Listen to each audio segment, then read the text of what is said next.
ملګرو ملتونو طالبانو ته د امنیت د ټینګښت په موخه د میلیونونو ډالرو د ورکړې وړاندیز کړی. سلام ستړي مشئ، وخت مو په خیر.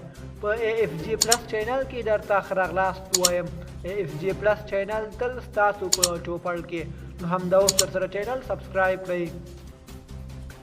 د یو افشا شوي سند او د یوې سرچینې په حواله ملګرو ملتونو د طالبانو د کورنیو چارو وزارت ته په افغانستان کې د دې ادارې د امنیت ساتنې لپاره د کابو 6 میلیونو ډالرو د ورکړې وړاندیز کړی. د ملګرو ملتونو د دې وړاندیز په حواله په دغه په میلیونونو ډالرو د طالبانو د کورنیو چارو وزارت ته ورکول کیږي چې سرپرست یې د امریکا او ملګرو ملتونو په تور لیست کې شامل دی او د امریکا استخباراتي ادارې FBI ته مطلوب کس دی.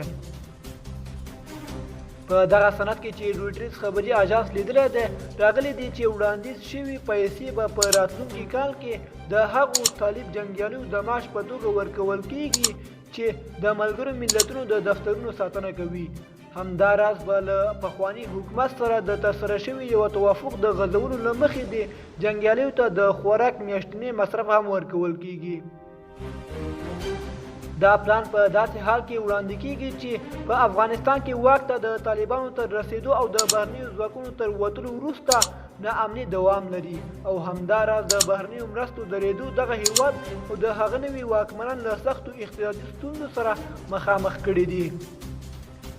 د ملګرو ملتونو مرستیال ویان فراالحق د پیسو د ورکړې د دغه وړاندیز په اړه رویټرز خبري اژانس د پوښتنې په ځواب کې د برېښنا لیک له لارې ویلي ملګرو ملتونو مکلف دي چې په هغو هیوادونو کې چې کارکوونکي په ناامنه شرایطو کې کار کوي د کوربه هیواد وړتیاوې لوړې کړي او بشپړې کړي.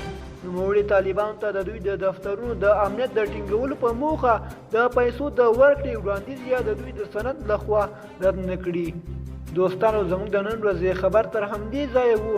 د نورو تازه خبرونو لپاره زموږ یوټیوب چینل در سره سبسکرایب کړئ. والسلام.